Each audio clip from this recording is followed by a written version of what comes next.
Welcome to the Educating Kids and Connecting Families podcast. I'm your host, Christine Furman, a homeschool mom, entrepreneur, and educator with over 20 years of experience in the areas of elementary and special education. It's my mission to provide your family with encouragement, inspiration, and connection. I'll equip you with resources and expert advice to help you effectively educate your kids in a fun and meaningful way. If you value education, quality family moments, and community, you're in the right spot. We'll discuss all things parenthood, education, homeschool, ways to balance it all, and so much more. Join us each week as we empower you to raise kind, confident, and independent kids while building community and connection. Happy fall, y'all. Welcome to episode 39 of Educating Kids and Connecting Families. I'm your host, Christine Furman, and it's an honor to chat with you regarding all things motherhood, homeschool, education, health and wellness, and so much more. As we welcome fall, I wanted to share with you some fall activities that you can do with your kiddos. So today we're going to talk about all things from indoor activities to field trips to even nature hikes. So you can enjoy the fall and have some fun with your kiddos. And it even will give you an opportunity. I'll share some ways that you can even practice some different skills, math skills, reading skills, science, so many things that you can do while enjoying the fall season. So you know me, I love learning through play, exploration, and experiences. So this is all right up my alley, and I love some good themes. For fall, we get to talk about apples and leaves and pumpkins and all things related to those things. So let's dive in as I share some activities with you today. Well, the weather is definitely becoming cooler. The days are getting shorter, especially for us where we're at in Georgia. And I know a lot of my friends and family, they're up in Pittsburgh. So fall has always been this cozy kind of feeling, right? Like you can throw on your sweater, you can snuggle up in a hoodie, have a fire. Like it's just a fun time. The leaves are changing colors. And it's just that fall crispness to the air, and I love it. So I enjoy seeing the leaves change colors, witnessing all the beauty that nature has. And I wanted to share with you some of the activities that I love enjoying with my kiddos and even the kids that I am able to teach through the EduPlay Learning curriculum and academy. So here are some activities that you can do at home that require little to no materials on your parts. You'll be able to do these just by using the fall materials around us, the leaves that are changing colors, apples, pumpkins. So let's dive in with some of these activities. First one are the leaves. You know, we get to watch all of the leaves, colors, and right outside my window, the big tree that we have, a big maple tree, and it's already starting to change its colors. And it's so beautiful to see that and see the process of that. So here are some of the activities to do with our leaves. We can always do a leaf sort. Go on a nature, whether it's in your neighborhood, or if you go somewhere and you are going on a hike somewhere, you can start gathering leaves. Your kiddos can gather the leaves up, all different colors, all different sizes. And then when you bring them home, you can start doing a leaf sort. You can sort them by all different things, by different types of trees that you found, by different colors, by their shape. And you can even sort them by if they have a stem, if they don't have a stem, how many points do they have. You can really just have a lot of fun.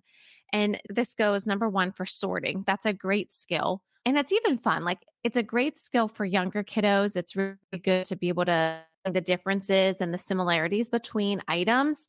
But even older kiddos, like my kids still love doing things like this, where they get to go and find different leaves, find things in nature, and then just sort them and count them and graph them. And they just love that. So Graphing, that's another great math skill that can be done very easily. You can line up leaves that are the same color, and then they can just count number one, how many colors there are, right? Or how many there are of that color. But then you can ask them questions of, well, which color had more?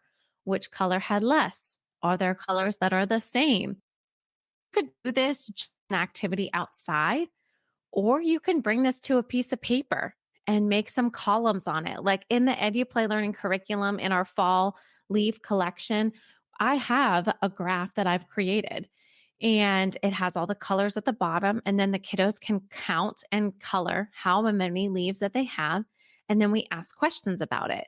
So these are some activities that I use in my curriculum all the time, and there are things that you can do at home, even without the curriculum. So if you want more, if you want the next step, definitely reach out. But these are things that you can do even without it. So the other thing, when you are getting the different leaves, you can definitely be talking about different types of trees.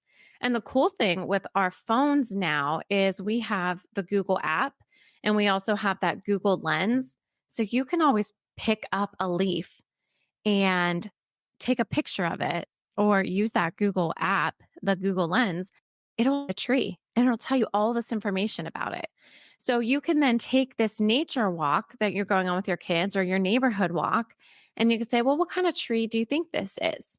And then you can talk about it. You can identify the leaf, and then you can use the app and you can actually find out, well, is this in fact a maple tree or an oak tree or a cherry tree? All of these different types of trees, and be able to learn and practice with your kiddos.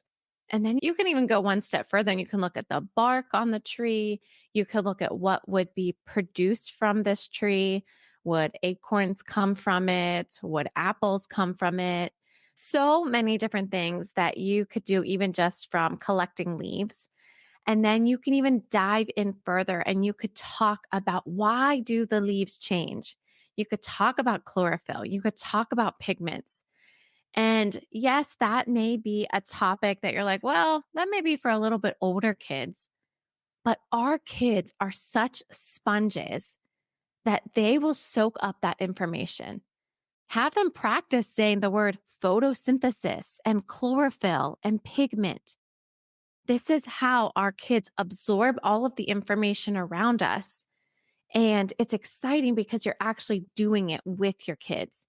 So they're excited to learn about it, because it's like, oh, well, this is what chlorophyll is, and this is what photosynthesis is. And then they can be able to share that information that they've even dinner. Like, hey, do you remember what we learned about today? Or do you remember that really big word that we practiced saying? So you can really just take these opportunities, and just, it's a fun time. There are opportunities where you're making memories with your kids, and you're turning them into teaching moments, learning opportunities. And I just love that for our kids. I think the information just sticks with them so much better when they experience the learning.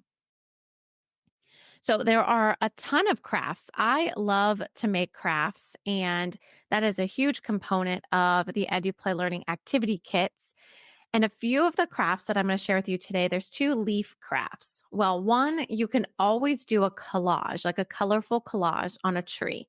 You can make a tree. This one's one of my favorites. So you can lay their arms down, and you can trace their arm and even trace their fingers. Okay. So it's basically like a tree trunk, and then the tree branches. Okay. Their fingers would be the tree branches. And then from there, you could use anything that's colorful. Fruit Loops. You could use tissue paper. You could use paint and paint different leaves on there. They can even color leaves on it.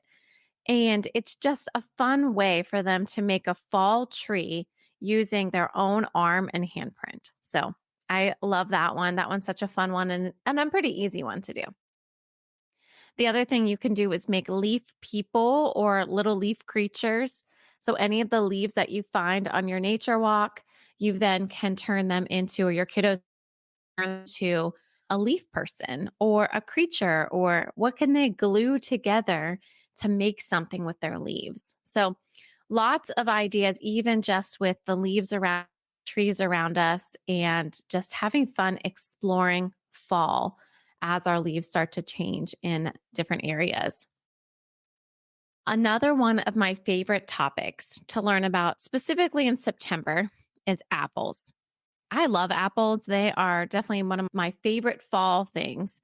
I love apple picking, apple cider, apple pie, anything apple. I probably love it. There's so many different apple activities that I have come up with because it is something that I love teaching my kiddos and exploring with. So, you can go to apple orchards and do little fall field trips. You can do apple picking.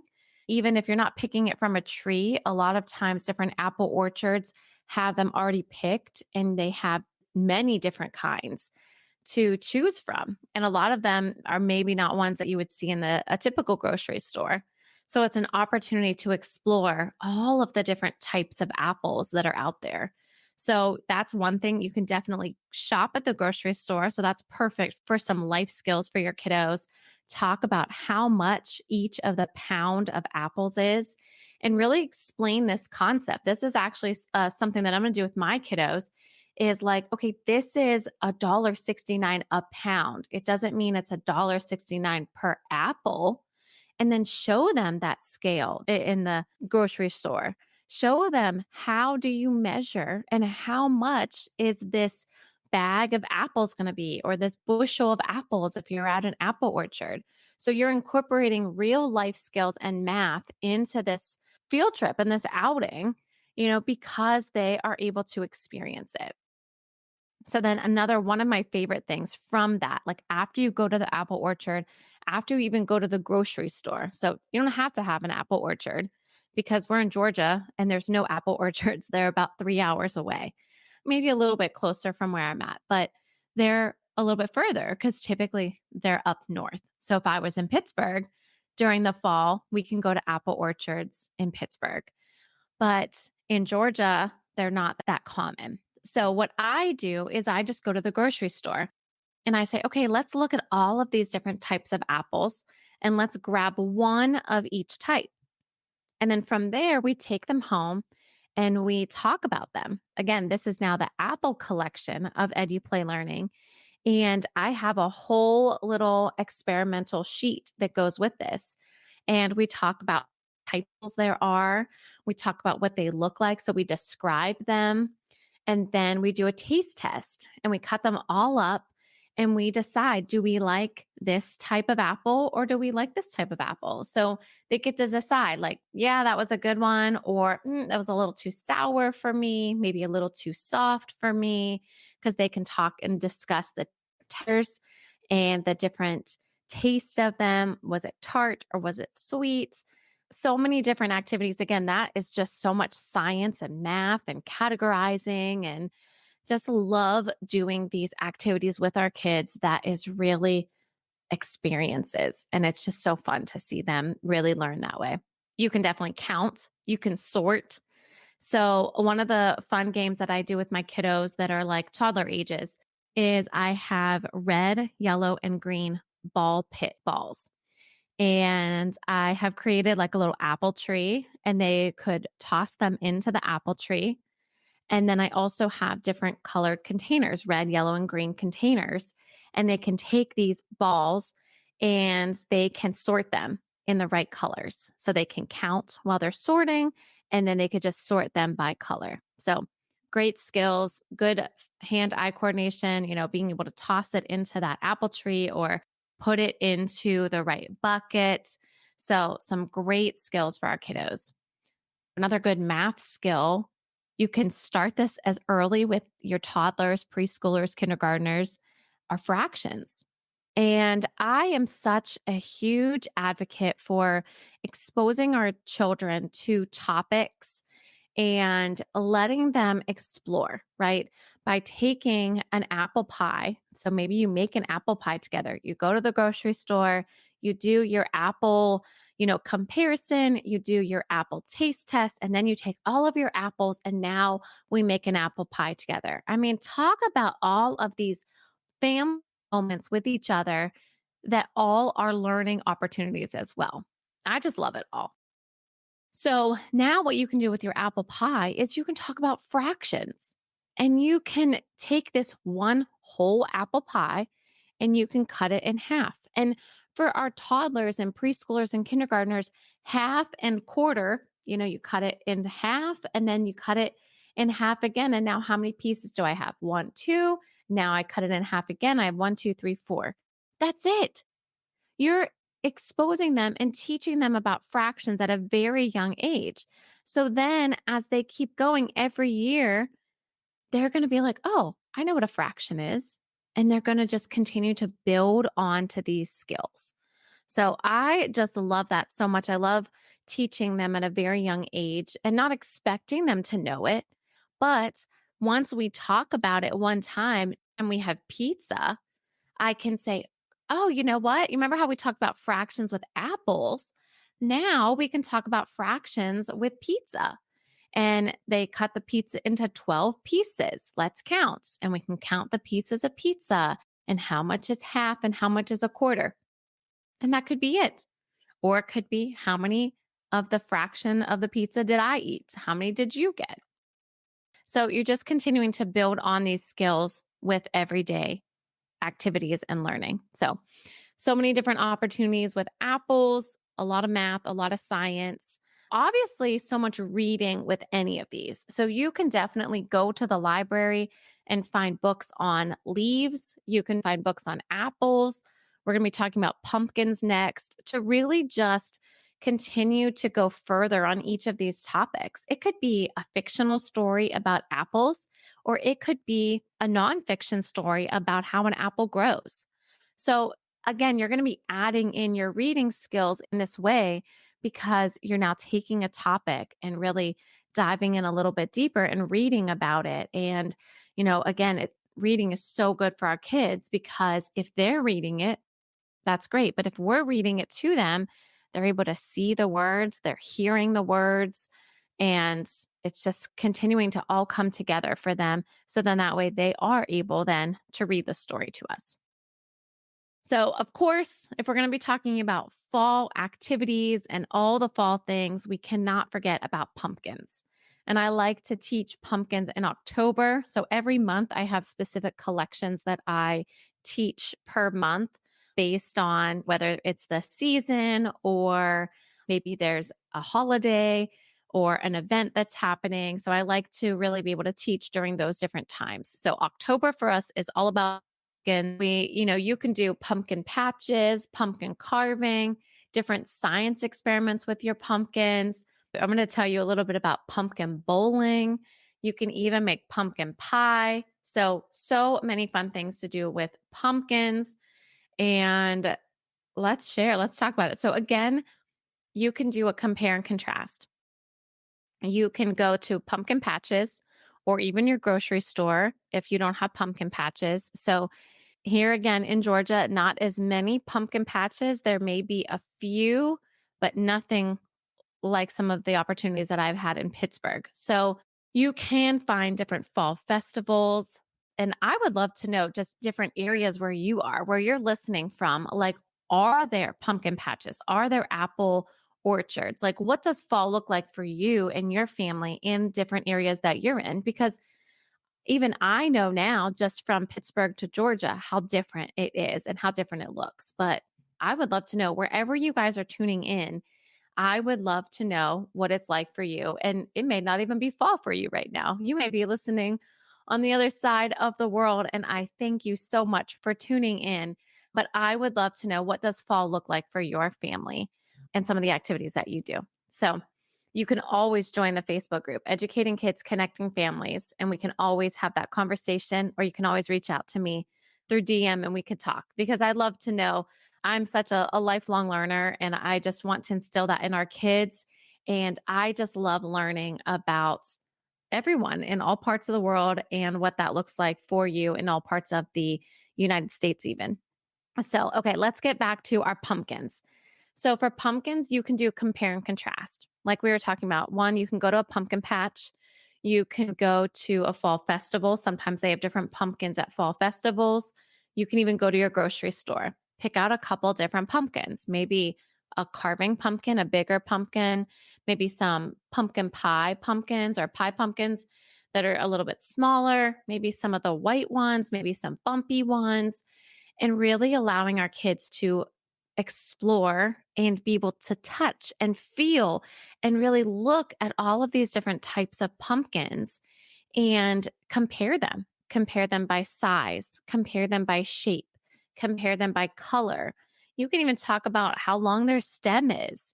So there's so many different ways that you can compare and contrast them. What's similar, what's different? You can count the ribs in the pumpkin. You can cut them open and count the pumpkin seeds. So again, with EduPlay Learning, I have a whole activity sheet and a whole activity that goes with this science experiment because every pumpkin that we're going to pick is going to be different. And it's really cool to be able to see the differences and the similarities.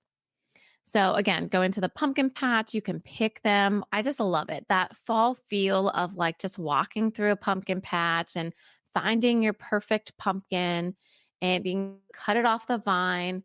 Sometimes it's not as glamorous as that sounds. You think that's the way it's going to be on a show or a movie. Like that's what they do. They're going to go and pick out their pumpkin. And maybe it's not that fun and glamorous, but I do enjoy that for sure. You could definitely make alrighty. And we are back. We just had a little situation with my kiddos, but everyone is good. We had a little roll off the chair incident and hurt their back. But we are going to jump back into pumpkins and pumpkin patches. So, depending on where you are, you can go to a pumpkin patch or to a fall festival, and maybe they have pumpkins in the fields, whatever that is. But to find your perfect carving pumpkin is always so much fun. So, finding those pumpkins, doing that science experiment, take on that pumpkin and pulling out the seeds and the inside. And then you could really talk about the different parts of a pumpkin. You could talk about the life cycle of a pumpkin. How does a pumpkin grow? And then make pumpkin seeds, maybe make pumpkin pie, carve your pumpkin or paint your pumpkin. I love seeing all of the different types of paintings that you can do on pumpkins now. I know that you could always do them, but it's really cool to see how, they take a pumpkin and they turn it into a scene or a character or all of these different fun things for pumpkins. You can even do just polka dots on your pumpkin and it looks super cute. So lots of different things that you could do with your kiddos, whether they carve the pumpkin and you paint them, or if you want to carve a pumpkin and have fun with it and they paint it and just have fun with pumpkins that way. So, all right. So, one of my favorite pumpkin games that I enjoy is a pumpkin bowling. And this is perfect for October because what we do is we use a styrofoam pumpkin and we just got it at the craft store. You may be even able to use, like, if you had a really round pie pumpkin, but you would want to make sure that the stem's not on there. So it would be able to roll nice and easily. So you're going to use a pumpkin and you are going to take toilet paper rolls with toilet paper on them and use a black marker and make little faces. So they could look like little ghosts on there, or they could just be smiley faces. It doesn't matter. And then you stack up the toilet paper rolls and then you roll your pumpkin into them and do a pumpkin bowling. So again, great for rolling and hand-eye coordination, but then also counting, stacking, and just having some fun and making memories that will last a lifetime. So these are some of my fun fall activities that I love to enjoy with the kiddos. You can definitely check out some of the full videos of these activities on the EduPlay Learning YouTube channel. So I get on there and I do a full video of the pumpkin bowling or our apple taste testing or our leaf sorting. So there's all different videos on there that relate to each of the collections. And then you guys can get a little taste of what those look like. Well, I just want to jump in here and say if you have kiddos ages 7 and under, and you are looking for a multi-sensory, hands-on approach to learning, just like what we've been talking about today. Learning through experience, learning through exploration, learning through hands-on activities. I encourage you to check out EduPlay Learning. We include a ton of activities, ideas, and engaging videos. And in some of the options, all of the supplies and materials are delivered right to your door. So you don't even have to think about what you're going to do with your kiddos. Where and when do I have to get the materials? Nope. You open up the box and everything comes to you. Plus, you get community and the opportunity to make endless moments that will last a lifetime. So I definitely encourage you to check that out. EduPlay Learning on Instagram for more information, for ways to sign up, and you can see some of the activities that we do. And you can also check out that EduPlay Learning YouTube channel as well for some full videos and be able to see, oh, these are some activities that Miss Christine does with her kiddos. So definitely check that out. The link for those are in the show notes below. So, of course, there's so many other fun fall activities like hay rides, fall festivals, fall scavenger hunts, and I'm going to give you a little freebie here. Grab your fall scavenger hunt free download in the show notes below. So make sure you grab that, enjoy that with your kiddos, take some pictures, tag at EduPlay Learning, and I would just love to see your kiddos have so much fun finding all of the fall items on their scavenger hunt. Enjoy the fall season, enjoy making crafts and going on nature walks and the pumpkin patches and apple orchards and making yummy pies while cozying up with your sweaters and in front of the fire, all the things that fall brings. Enjoy it all and just have so much fun. Well, thank you guys so much for listening. If you enjoyed today's episode, please subscribe, leave a review, share with a friend, and follow us on social media. Always be sure to join us in the exclusive Educating Kids and Connecting Families Facebook group. The link is in the show notes below, and let's keep this conversation going. I would love to know, one, where you're tuning in from, when and how fall looks for you and your family. Do you have pumpkin patches, apple orchards? What does it look like? What are the temperatures like? I've got friends and family in Florida. I know there's no pumpkin patches down there. So what does fall look like in Florida? Or what does fall look like in different parts of the United States or even around the world? I would love to know and dive in and talk with you more. And I also would love to know, what are some of those favorite fall activities that you enjoy? And which ones are you going to enjoy with your family and friends from the ones that I have shared with you today? Well, let's get connected and let's build a supportive community for you and for moms around the world. And one last thing, if you are thinking about homeschooling, if you need curriculum ideas or activities, and you would like guidance on your journey, please reach out to me directly. I would be happy to help set you and your family up for a lifetime of success on your educational journey. Thank you for listening to the Educating Kids and Connecting Families podcast. I appreciate your support and cherish each and every listener. If you found value in this episode, download it, share with a friend, or leave a review. If you're interested in even more resources for you, activities for your kids, and connection, I encourage you to join our exclusive community, Educating Kids and Connecting Families with Christine Furman on Facebook. You can find the link and any other links mentioned in this episode in the show notes below. I'm looking forward to connecting with you and supporting your family.